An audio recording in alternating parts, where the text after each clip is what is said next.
Hello friends, welcome to our YouTube channel estate study by एसके4। आज हम करने वाले हैं सोशल स्टडीज़ का जो पार्ट है एस्टेट के लिए, टीजीटी एसएसटी के लिए जिन्होंने अप्लाई किया है तो उनके लिए काफ़ी इम्पोर्टेंट है ये पोर्शन। और एचटेट में हमने मोस्टली जो पीवाईक्यूज हैं वो कर लिए हैं, प्रीवियस ईयर क्वेश्चन पेपर कर चुके हैं। 2023 का क्वेश्चन पेपर हम सोल्व कर चुके हैं, सभी पार्ट उसके सीडीपी भी सोल्व कर चुके हैं। उसके अलावा अगर टीजीटी इंग्लिश से आपने अप्लाई किया है तो वो भी हम सोल्व कर चुके हैं, तो आप उसको देख सकते हैं। और अगर अभी तक आपने चैनल को सब्सक्राइब नहीं किया है तो प्लीज चैनल को सब्सक्राइब कर लीजिए। काफ़ी इंपॉर्टेंट और नॉलेजेबल कंटेंट आपको यहाँ पर मिलने वाला है। तो आज के सेशन को हम शुरुआत करते हैं। आज हम करने वाले हैं एचटेट 2022 का जो एसएसटी पोर्शन है। तो यहाँ पे जो फर्स्ट क्वेश्चन है काफी इंपॉर्टेंट क्वेश्चन है, पेरिस के वास्तुकार कौन थे? ठीक है, पेरिस आपको पता है पेरिस कहाँ है? फ्रांस की जो राजधानी है वो पेरिस है। और इसके जो वास्तुकार थे वो कौन थे यहाँ पूछा है। ऑप्शन है बैरोन हॉशमन, एवेनेजर हावर्ड, जोसेफ मैथ्यूज या चार्ल्स वुड। तो यहाँ पे आपका राइट आंसर हो जाएगा बैरोन हॉशमन। बैरोन हॉशमन जो है उन्होंने जो एम्परर नेपोलियन तृतीय था उसके काल में जो है इसकी संरचना की थी तैयार। और अगर से आप ये टाइम पूछ ले कि कब से कब तक जो है पेरिस बनकर तैयार हुआ था, तो वो 1853 से और 1870 के बीच, ठीक है, इतना टाइम उसको बनने में लगा था। नेक्स्ट क्वेश्चन आपके सामने दे रखा है, ये आपको एक तरह से मिलान करना है इसको भारतीय राष्ट्रीय कांग्रेस के अध्यक्षों का, और वो कौन से सत्र में अध्यक्ष बने थे उस समय से। तो भारतीय राष्ट्रीय कांग्रेस जो है काफी एक इम्पोर्टेंट संस्था रही है भारत के इतिहास में, यानी कि एक लगा लो कि भारत की आजादी के लिए काफी इम्पोर्टेंट रोल रहा है इसका।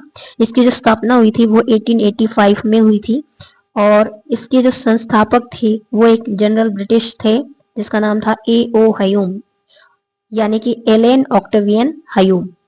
और यहाँ पर जो अंबिका चरण मजूमदार दिए गए हैं वो 1916 के अध्यक्ष थे, यानी कि 1916 में हुआ जो राष्ट्रीय कांग्रेस का जो आईएनसी का जो सेशन था उसके अध्यक्ष थे।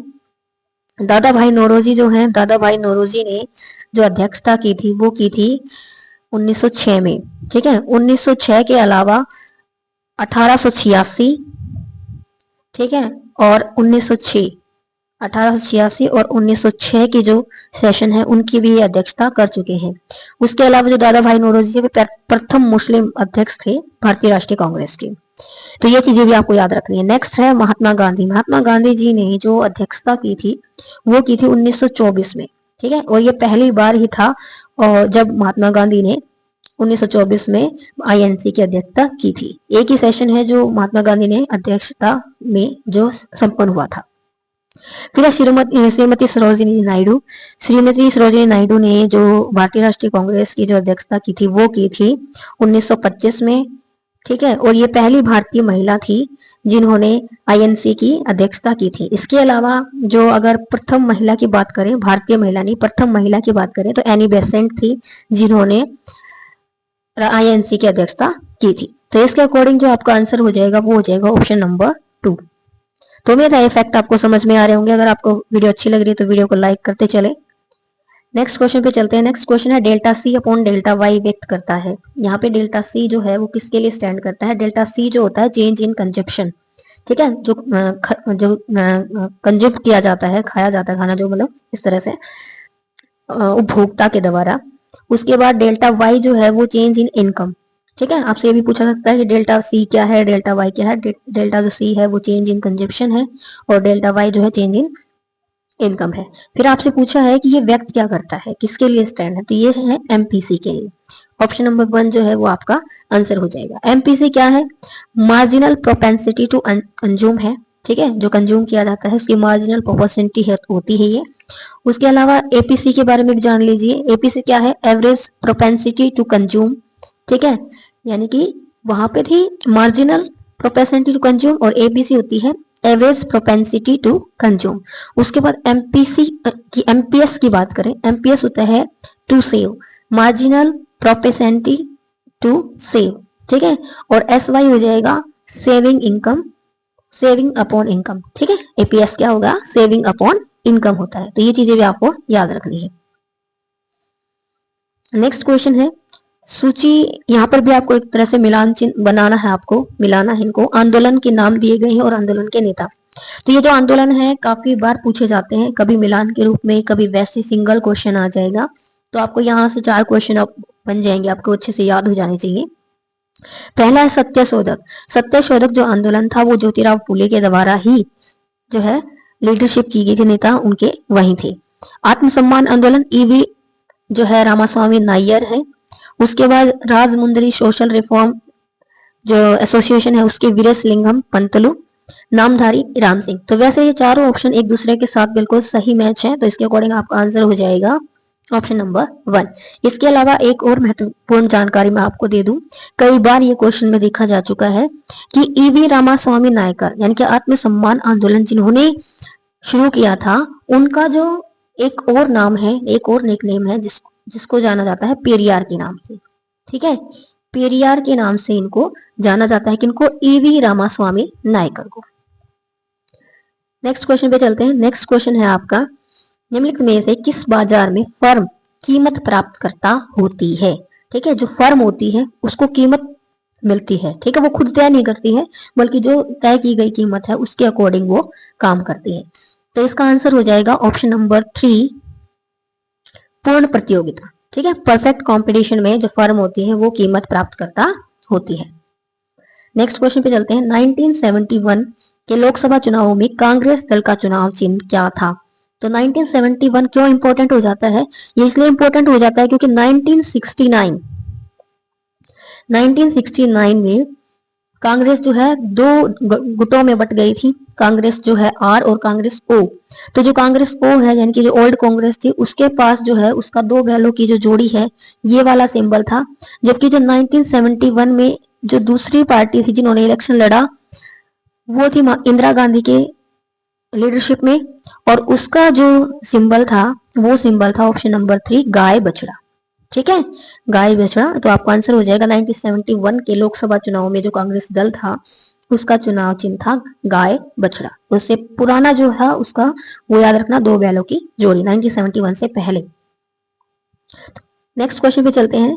साधन की मांग, ठीक है, the demand of for a factor is, व्युत्पन्न मांग, प्रत्यक्ष मांग, संयुक्त मांग, सभी विकल्प गलत है। तो यहाँ पे ऑप्शन देखिए, तो इसके अकॉर्डिंग जो आपका आंसर हो जाएगा वो हो जाएगा ऑप्शन नंबर 1, डिराइव्ड मांग यानी कि व्युत्पन्न मांग। नेक्स्ट क्वेश्चन है, एक समोत्पाद वक्र के सभी संयोग दर्शाते हैं। समोत्पाद का मतलब है समान उत्पाद। एक वक्र है उसके सभी जो संयोग है क्या दिखाएंगे? तो समान उत्पाद, यहां से नाम से पता चल रहा है, तो सेम लेवल ऑफ आउटपुट यानी कि उत्पादन का समान स्तर। ऑप्शन नंबर 2 आपका राइट आंसर हो जाएगा। नेक्स्ट क्वेश्चन है, सर थॉमस मुनरो किस भू राजस्व प्रणाली से संबंध थे? तो यहाँ पे ऑप्शन है रैयतवाड़ी, महलवाड़ी, स्थायी बंदोबस्त या फिर जमींदार।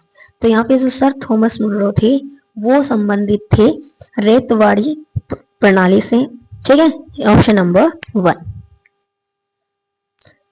ये जो सभी जो बंदोबस्त है, रैयतवाड़ी, मालवाड़ी, स्थायी बंदोबस्त, ये जमींदार, ये काफी पूछे जाते हैं तो इनके बारे में आपको पता होना चाहिए। नेक्स्ट क्वेश्चन आ गया भाई हरियाणा जीके से। निम्नलिखित में से किसने हरियाणा में न्याय युद्ध नामक आंदोलन का नेतृत्व किया? तो हरियाणा में जो न्याय युद्ध था उसका आंदोलन किया था ऑप्शन नंबर 3, देवीलाल जी ने। जो चौधरी देवीलाल थे उनकी जो पार्टी थी, जो कौन सी पार्टी थी? उनकी लोकदल पार्टी। ठीक है, और उन्होंने 1987 में एक युद्ध मतलब आंदोलन की शुरुआत की जिसका नाम उन्होंने रखा न्याय युद्ध। तो ये भी आपको याद रखना है। नेक्स्ट क्वेश्चन है, निम्न में से कौन सा समष्टि अर्थशास्त्र से संबंधित नहीं है? समष्टि यानी कि मैक्रो इकोनॉमिक्स। समान कीमत स्तर, राष्ट्रीय आय, उत्पादन एवं रोजगार के स्तर का सिद्धांत या फिर उत्पादक उपभोक्ता संतुलन। तो यहाँ पे आपका आंसर हो जाएगा ऑप्शन नंबर 4, उपभोक्ता संतुलन। और इसके अलावा बाकी अगर आपसे पूछा जाए कि अगर ये नहीं है, बाकी सभी समष्टि से हैं, सामान्य कीमत स्तर, राष्ट्रीय स्तर, उत्पादन एवं योग्यता के स्तर, ये सभी मैक्रो इकोनॉमिक्स से हैं, और उपभोक्ता का संतुलन माइक्रो इकोनॉमिक्स से है। तो ये भी याद रखना है आपको। नेक्स्ट क्वेश्चन है, यह भी आपके पास सामने एक सही मिलान है, सही उत्तर का आपको चयन करना है। यहाँ पे वास्को डी गामा जो है वो पुर्तगाल से थे। ठीक है, पुर्तगाल से मैच हो जाएगा। क्रिस्टोफर कोलंबस, क्रिस्टोफर कोलंबस जो है वो थे भाई स्पेन से, ऑप्शन ये 1 से मैच हो जाएगा। कैप्टन कुक जो है ब्रिटेन से थे और तस्मान जो है वो हॉलैंड से थे। तो इसके अकॉर्डिंग जो ऑप्शन नंबर 2 है वो आपका राइट आंसर हो जाएगा। नेक्स्ट क्वेश्चन पे चलते हैं। नेक्स्ट क्वेश्चन है, समाना तुल्य जलवायु को अन्य किस नाम से जाना जाता है? तो समाना तुल्य जो जलवायु है उसको ऑप्शन नंबर 3 सुडान तुल्य जलवायु से के नाम से भी जाना जाता है। नेक्स्ट क्वेश्चन है, संविधान सभा की राज्य समिति के अध्यक्ष कौन थे? सच्चिदानंद Sinha, doctor Rajendra Prasad, doctor BR Ambedkar, Jawaharlal Nehru. तो ये सभी देखो अपनी अपनी समितियों के अध्यक्ष थे। जो संविधान सभा पहले जब संविधान सभा का गठन किया गया था शुरुआत में, तो उसके जो अध्यक्ष थे वो थे सच्चिदानंद सिन्हा। उसके बाद जो परमानेंट जो अध्यक्ष बनाए गए वो डॉक्टर राजेंद्र प्रसाद और डॉक्टर BR अम्बेडकर थे ड्राफ्टिंग कमेटी के अध्यक्ष। लेकिन यहाँ पे पूछा है राज्य समिति, तो राज्य समिति के अध्यक्ष थे जवाहरलाल नेहरू। नेक्स्ट क्वेश्चन है, अखिल भारतीय अस्पृश्यता निवारण संघ 1932 की स्थापना किसने की? तो इसकी जो स्थापना है वो की थी महात्मा गांधी ने। ऑप्शन नंबर 2 आपका राइट हो जाएगा। और ये कब की थी, किसके आधार पे की थी? 1932 में ही डॉक्टर भीमराव अंबेडकर और महात्मा गांधी दोनों के बीच में एक पैक्ट हुआ था, एक समझौता हुआ था जिसको हम जानते हैं पूना पैक्ट के नाम से। ठीक है, इससे भी काफी क्वेश्चन पूछे जाते हैं। जो पूना पैक्ट था उसके बाद ही महात्मा गांधी ने अखिल भारतीय अस्पृश्यता निवारण संघ की स्थापना की और उसका नाम बाद में 1933 में बदल दिया गया। 1933 में इसका नाम रखा गया हरिजन सेवक सभा संघ। ठीक है, हरिजन सेवक संघ जो है 1933 में इसका नाम रख दिया गया। नेक्स्ट क्वेश्चन है, निम्नलिखित में से कौन सा सुमेलित नहीं है? यानी कि जो मिट्टी है, जो मृदा है, वो कौन सी स्टेट में नहीं पाई जाती है जबकि वो इसके साथ यहाँ रखी गई है, तो वो आपको चूज करना है। कांप मिट्टी यानी कि एलुवियल सोल उत्तर प्रदेश में बिल्कुल ठीक है। काली मिट्टी महाराष्ट्र, ये भी सही है। लाल और पीली मिट्टी तमिलनाडु, ये भी बिल्कुल करेक्ट है। लेटराइट मिट्टी पंजाब, ये गलत है क्योंकि लेटराइट जो मिट्टी है वो ईस्टर्न और वेस्टर्न घाट पे पाई जाती है, इसलिए ये यहाँ पे पंजाब गलत हो जाएगा। यही हमारा आंसर भी है। नेक्स्ट क्वेश्चन है, संविधान सभा के लिए चुनाव आयोजित किए गए थे, यानी जब संविधान सभा पहली बार चुनाव आयोजित किए गए, वो चुनाव किए गए थे जुलाई 1946 में। ठीक है, आपको पता है कि हमारा जो संविधान है वो 26 नवंबर 1949 को बन के तैयार हो गया था और 26 जनवरी 1950 को संविधान लागू हुआ था और इसी दिन को हम क्या रिपब्लिक डे के रूप में मनाते हैं। नेक्स्ट क्वेश्चन है, निम्नलिखित में से कौन सा एक स्थलरुद्ध देश है? स्थलरुद्ध मतलब लैंडलॉक, जो चारों तरफ से जमीन से घिरा हुआ है। ऑप्शन है बोलिविया, पेरू, इक्वाडोर और उरुग्वे। तो यहाँ पे आपका आंसर हो जाएगा बोलिविया, जो एक लैंडलॉक कंट्री है। नेक्स्ट क्वेश्चन पे चलते हैं, धन निष्कासन का सिद्धांत किसने प्रतिपादित किया था? तो धन निष्कासन का जो सिद्धांत है यानी कि theory of train of wealth, ये दादा भाई नौरोजी के द्वारा सिद्धांत जो है प्रतिपादित किया गया था। नेक्स्ट क्वेश्चन है, निम्नलिखित में से कौन से उच्च बादलों में शामिल नहीं किया जाते? ठीक है, नहीं किया जाता पक्षाब, पक्षाब स्त्री, स्त्री कपाशी, पक्षाब कपासी। ठीक है, तो इसका जो आंसर हो जाएगा वो आपका हो जाएगा ऑप्शन नंबर 3। ठीक है, स्त्री कपासी यानी कि स्टेटोकेमिलस। यहाँ पे आपको मैं यहाँ पे एक ट्रिक बताती हूँ कि जैसे कि यहाँ पे साइरस, साइरो, स्टेटस, साइरो। अब आपको मैंने बता दिया कि ये जो स्टेटोकेमिलस है ये किस में नहीं आता है? हाई क्लाउड्स में नहीं आता। अब आपको यहाँ पे मिल रहा है जो सीरस या साइरो या साइरो, जो ये वर्ड है जिस भी क्लाउड के साथ आता है वो हाई क्लाउड होते हैं। ठीक है, और जिसके साथ स्टेटो वर्ड है, स्टेटो वर्ड आता है, वो क्या होते हैं? लो क्लाउड होते हैं। ठीक है, तो स्टेटोकेमिलस ये जो होते हैं लो क्लाउड होंगे, साइरो और साइरस और साइरोकेमिलस ये क्या हो जाएंगे? अब देखो यहाँ पे स्टेटो जो है यहाँ पे साइरो स्टेटस है, लेकिन साइरो को हम ज्यादा वैल्यू देंगे तो ये हाई क्लाउड में आएगा। स्टेटोकेमिलस है तो लो क्लाउड है, साइरोकेमिलस है तो हाई क्लाउड है, ये आपको याद रखना है।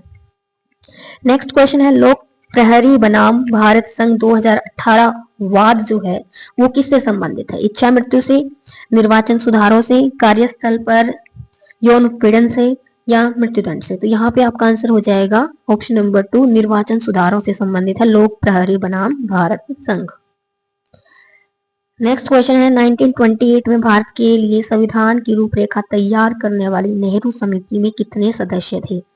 1928 में जो नेहरू समिति थी उसके जो अध्यक्ष थे वो मोतीलाल नेहरू थे। ठीक है, 1928 की जो नेहरू समिति थी उसके अध्यक्ष थे मोतीलाल नेहरू। और इसके कितने सदस्य थे? 8 सदस्य थे। तो टोटल जो इसके कितने सदस्य थे? 9। तो आपका आंसर हो जाएगा 9 सदस्य थे। नेक्स्ट क्वेश्चन है अधिकतम सामाजिक लाभ का सिद्धांत प्रतिपादित किया था? ई लिंडोल ने, ए वेगनर ने, आर ए मस्ग्रेव ने या एच डॉल्टन ने? तो आपका आंसर हो जाएगा option number 4 H Dalton. Next question है एटलस पर्वत का विस्तार अफ्रीका महाद्वीप के किस देश में नहीं है? ठीक है, किस देश में नहीं है पूछा है। तो यहाँ पे आपके ऑप्शंस हैं मोरक्को, अल्जीरिया, ट्यूनिसिया और मोजाम्बिक। तो यहाँ पे आपका राइट आंसर हो जाएगा ऑप्शन नंबर 4 मोजाम्बिक। एटलस जो है अफ्रीका महाद्वीप का एक पर्वत श्रृंखला है, पर्वत है जो मोरक्को, ट्यूनिसिया और अल्जीरिया में तक फैली हुई है, जबकि मोजाम्बिक में नहीं है। नेक्स्ट क्वेश्चन देखिए, नेक्स्ट है निम्नलिखित में किसका सुमेलन नहीं है? ठीक है, जो सुमेलित नहीं है वो आपको बताना है। ब्राजील धारा दक्षिण अटलांटिक महासागर से, ये सही है बिल्कुल। हेम्बोल्ट धारा उत्तरी प्रशांत महासागर, ये गलत है क्योंकि हेम्बोल्ट जो धारा है वो दक्षिणी प्रशांत महासागर में बहती है। गल्फ स्ट्रीम उत्तरी अटलांटिक, अग्रहास धारा हिंद महासागर। तो बाकी सभी मैच करते हैं तो ऑप्शन नंबर 2 हमारा क्या हो जाएगा? यहाँ पे आंसर हो जाएगा। नेक्स्ट क्वेश्चन है जब कुल उपयोगिता घटती है तो सीमांत उपयोगिता होती है। जब कुल उपयोगिता घटेगी तो जो सीमांत उपयोगिता वो कैसी हो जाएगी? शून्य हो जाएगी, धनात्मक हो जाएगी, ऋणात्मक हो जाएगी या इनमें से कोई नहीं। तो यहाँ पे आपका जो आंसर हो जाएगा वो हो जाएगा ऋणात्मक, यानी कि ऑप्शन नंबर 3। नेक्स्ट क्वेश्चन है निम्नलिखित में से किस शब्द या शब्दावली का प्रयोग भारतीय संविधान में नहीं किया गया है? संघ, अविश्वास प्रस्ताव, मानहानि, अपराध उद्दीपन। तो यहाँ पे आपका आंसर हो जाएगा ऑप्शन नंबर 3 केवल 1 और 2, यानी कि संघ और अविश्वास प्रस्ताव इस शब्दावली का भारतीय संविधान में प्रयोग नहीं किया गया है। नेक्स्ट क्वेश्चन है ब्रेटन वुड्स सम्मेलन में किस अंतरराष्ट्रीय संगठन की स्थापना की गई थी? यूनिसेफ, WHO, नाटो या IMF? तो यहाँ पे आपका आंसर हो जाएगा ऑप्शन नंबर 3 IMF। IMF की स्थापना जो है वो ब्रेटन वुड्स सम्मेलन में की गई थी। नेक्स्ट क्वेश्चन है भारत की संसद में मनोनीत सदस्यों की कुल संख्या हो सकती है? ठीक है, भारत की जो संसद है तो आपको पता है भारत की जो संसद है राज्यसभा, लोकसभा और राष्ट्रपति से मिलकर बनती है। तो उसमें जो मनोनीत सदस्य हैं वो राज्यसभा में मनोनीत किए जाते हैं, जो कितने होते हैं? 12। उसके अलावा पहले लोकसभा में भी मनोनीत किए जाते थे 2 सदस्य जो कि एंग्लो इंडियन होते थे। उनको 2019 के जो संशोधन अधिनियम के तहत जो है उस मनोनीत सदस्यों को की जो संख्या है उसको रद्द कर दिया गया है। ठीक है, तो अभी जो हाल ही में भारत की जो संसद में मनोनीत सदस्यों की कुल संख्या वो कितनी हो जाएगी? 12।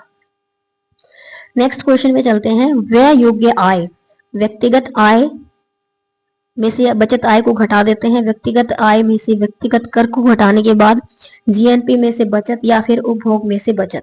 तो यहाँ पे आपका जो व्यय योग्य आय होगी वो बचेगी आपकी, जो आपकी कंप्लीट आय है, व्यक्तिगत आय है, उसमें से जो आप टैक्स जो देते हो उसको घटाने के बाद जो आय बचती है वो आपकी डिस्पोजेबल इनकम होती है। नेक्स्ट क्वेश्चन है संत मीराबाई का गुरु किसे माना जाता है? एकनाथ, रविदास, नामदेव या फिर रामदास? तो यहाँ पे आपका आंसर हो जाएगा रविदास। इनको रैदास भी कहा जाता है। तो संत मीराबाई के जो गुरु थे वो रविदास थे। नेक्स्ट है हरियाणा से विनिर्धारित निर्वाचित सांसदों की संख्या है।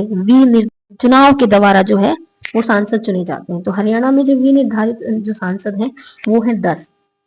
ठीक है, वो वैसे तो राज्यसभा के जो भी मेंबर होते हैं उनको भी सांसद ही कहा जाता है, लेकिन वो मनोनीत सांसद होते हैं, चुनाव के द्वारा वो नहीं जाते हैं। तो चुनाव के द्वारा सिर्फ लोकसभा के सदस्यों को चुना जाता है, तो इसलिए वो 10 हो जाएगा। निर्वाचन आयोग के सदस्यों की नियुक्ति की जाती है राष्ट्रपति द्वारा, प्रधानमंत्री द्वारा, संसद द्वारा या फिर मुख्य न्यायाधीश द्वारा? तो राष्ट्रपति द्वारा जो है निर्वाचन आयोग के सदस्यों की नियुक्ति की जाती है। ऑप्शन नंबर 1 आपका राइट आंसर हो जाएगा। नेक्स्ट क्वेश्चन है, ये भी आपको मिलान करना है, सही उत्तर का चयन करना है। पूर्व का बोस्टन किसे कहा जाता है? सूती वस्त्रों की राजधानी, दक्षिण भारत का मैनचेस्टर या इलेक्ट्रॉनिक सिटी। तो यहाँ पे आप देखिए पूर्व का जो बोस्टन है वो कहा जाता है अहमदाबाद को। तो पूर्व का जो बोस्टन है वो कौन हो जाएगा? अहमदाबाद। ठीक है। सूती वस्त्रों की जो राजधानी है वो कही जाती है मुंबई, और दक्षिण भारत का जो मैनचेस्टर है वो कहा जाता है कोयम्बटूर, और इलेक्ट्रॉनिक सिटी जो है वो है हमारी बेंगलोर। तो इसको इसके अकॉर्डिंग जो हमारा आंसर हो जाएगा वो हो जाएगा ऑप्शन नंबर 1। नेक्स्ट क्वेश्चन है क्वेश्चन नंबर 125। समग्र पूर्ति निर्भर है, पूंजी, तकनीक का स्तर, श्रम, उत्पादक या सभी विकल्प सही। तो ऑप्शन नंबर 4 जो है वो हमारा आंसर हो जाएगा, क्योंकि capital, level of technology, labour productivity, ये सभी जो है वो सप्लाई डिमांड को, एग्रीगेट सप्लाई डिमांड को डिपेंड करते हैं। ठीक है। नेक्स्ट क्वेश्चन है हमारा, निम्न में से कौन सी बाह्य एजेंसी दिल्ली मुंबई औद्योगिक कॉरिडोर परियोजना के लिए वित्तीय मदद प्रदान कर रही है? आपके ऑप्शन है विश्व बैंक, एशियन विकास बैंक, जर्मन सरकार, जापान सरकार। तो यहाँ पे आपका राइट आंसर हो जाएगा ऑप्शन नंबर 4, जापान सरकार। नेक्स्ट क्वेश्चन है आपका, दूसरी बौद्ध परिषद संगीति कहाँ और कब आयोजित की गई थी? तो 4 बौद्ध संगीति हुई है, ठीक है, और उसमें से यहाँ पूछा गया है दूसरी बौद्ध संगति जो है वो कहाँ आयोजित की गई थी। तो मैं आपको बता दूं, दूसरी जो बौद्ध संगति है वो वैशाली में आयोजित की गई थी। ऑप्शन नंबर 3 जो आपका राइट आंसर हो जाएगा। वैशाली में 383 यानी कि 383 ईसा पूर्व जो है इसका आयोजन किया गया था। उसके अलावा कई बार पूछा लिया जाता है कि इसके राजा कौन थे, यानी कि उस समय पर राजा कौन थे। तो उस समय पे दूसरी बौद्ध संगति के समय जो राजा थे वो थे काला अशोक। ठीक है, काल अशोक जो थे वो राजा थे। उसके अलावा पूछा जाता है इसके प्रेसिडेंट कौन थे, यानी कि अध्यक्ष कौन थे। तो वो थे सबाकामी। ठीक है, सबाकामी जो दूसरी बौद्ध संगति के समय पे अध्यक्ष थे। नेक्स्ट क्वेश्चन है, गुप्त काल का शासक जो निपुण वीणा वादक था वो कौन था? आपके ऑप्शन है चंद्रगुप्त, सकंदगुप्त, समुद्रगुप्त या विष्णुगुप्त। तो आपका राइट आंसर हो जाएगा option number 3, Samudragupta. Next question है, नीति आयोग के प्रथम उपाध्यक्ष थे, यानी कि नीति आयोग जो है जिसको 2015 में पहले योजना आयोग हुआ करता था, बाद में नीति आयोग बना दिया गया। इसके जो अध्यक्ष हैं वो पीएम यानी कि प्रधानमंत्री होते हैं, और इसके जो पहले उपाध्यक्ष थे वो थे अरविंद पनघड़िया। ऑप्शन नंबर 3 आपका राइट आंसर हो जाएगा। नेक्स्ट क्वेश्चन है क्वेश्चन नंबर 130। राष्ट्रीय मानव अधिकार आयोग से संबंधित कथनों में से कौन से कथन असत्य है? ठीक है, यहाँ पे पूछा है असत्य कथन। तो यहाँ पे ऑप्शन देखिए आपके सामने, आयोग में एक अध्यक्ष और 6 सदस्य होते हैं। तो ये कथन गलत है, क्योंकि उसमें एक अध्यक्ष और 5 सदस्य होते हैं। ठीक है, इस आयोग का गठन 12 अक्टूबर 1993 को हुआ था, ये ठीक है ये कथन।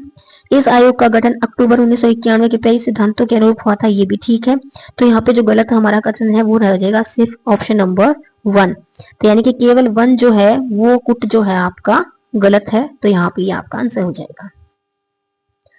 नेक्स्ट क्वेश्चन पे चलते हैं। नेक्स्ट है, हर्यक वंश का अंतिम शासक था नागदासक, हुंडक, अनिरुद्ध या उदयन। तो यहाँ पे आपका आंसर हो जाएगा हर्यक वंश का जो अंतिम शासक थे वो नागदासक थे।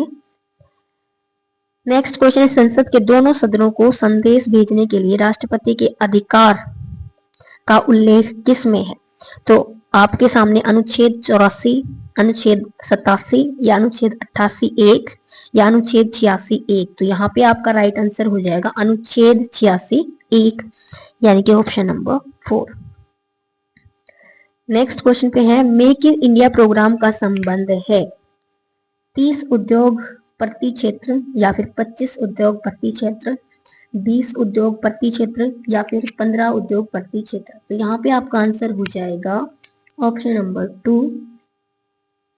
2, 25 उद्योग प्रति क्षेत्र। ठीक है, ऑप्शन नंबर 2 जो है आपका आंसर हो जाएगा। नेक्स्ट क्वेश्चन है, माल्थस के अनुसार जनसंख्या बढ़ती है। ठीक है, कि जो माल्थस थे उन्होंने कैसे बताया था कि जनसंख्या किस तरह से बढ़ती है?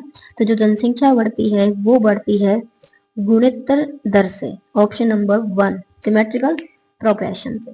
ठीक है, और अगर पूछा जाए प्रोडक्शन, जनसंख्या बढ़ती है गुणोत्तर दर से और अगर प्रोडक्शन पूछा जाए यानी कि उत्पादन पूछा जाए तो वो बढ़ता है अंक गणितीय दर से यानी कि अर्थमेटिक प्रोग्रेशन। ठीक है, तो ये आपको ये भी याद रखना है। नेक्स्ट क्वेश्चन है, कोपेन द्वारा जलवायु वर्गीकरण में मध्य गंगा की घाटी की जलवायु दर्शाई गई है। ठीक है, कोपेन क्लाइमेट क्लासिफिकेशन काफी इंपॉर्टेंट है, इससे काफी क्वेश्चन पूछे जाते हैं। तो यहाँ पे आपका आंसर हो जाएगा CWG।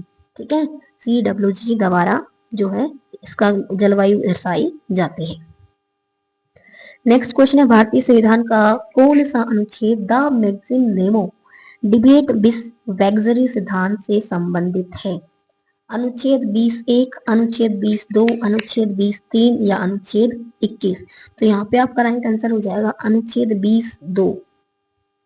अनुच्छेद 20(2) जो है वो द मैक्सिम नेमो डिबेट बिस वैक्सरी से संबंधित है। नेक्स्ट क्वेश्चन है, लोकसभा के सदस्यों की कुल संख्या के कितने प्रतिशत तक संघीय मंत्रिपरिषद की सदस्य संख्या हो सकती है? ठीक है, यानी कि अगर लोकसभा के जितने भी सदस्य हैं उनका जो 15% होते हैं वो मंत्री बन सकते हैं, मंत्रिमंडल बना सकते हैं। तो आंसर हो जाएगा ऑप्शन नंबर 2, 15%। नेक्स्ट है, भारत में विद्यमान निम्नलिखित भू वैज्ञानिक संरचनाओं का सही कालानुक्रम है। आपके सामने ऑप्शंस हैं, कुड़प्पा, धारवाड़, गोंडवाना, विंध्यन।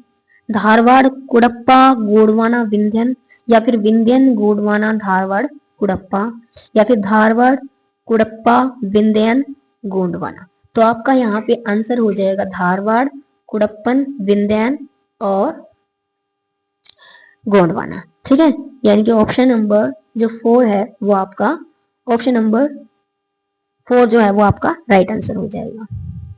ठीक है, पहले और धारवाड़ से भी जो पुरानी जो श्रृंखला है, पर्वत श्रृंखला, वो है अरावली। ठीक है, और अगर इसके अलावा जैसे सतपुड़ा इनके बारे में पूछा जाए तो मैं आपको बता दूं कि अगर इस तरह से कंप्लीट अगर भारतीय जितनी भी श्रृंखला है उनके बारे में अगर आपसे आंसर पूछ लिया जाता है तो आप बताएंगे सबसे पहले सबसे पुरानी है अरावली, उसके बाद है धारवाड़। ठीक है, उसके बाद आपकी कुड़प्पा, देन आपकी विंध्यन पुड़ा, और सतपुड़ा के बाद हिमालयन रेंज जो सबसे नई है। ठीक है, इस तरह से इनका कालक्रम चलेगा, ये भी आपको याद रखना है।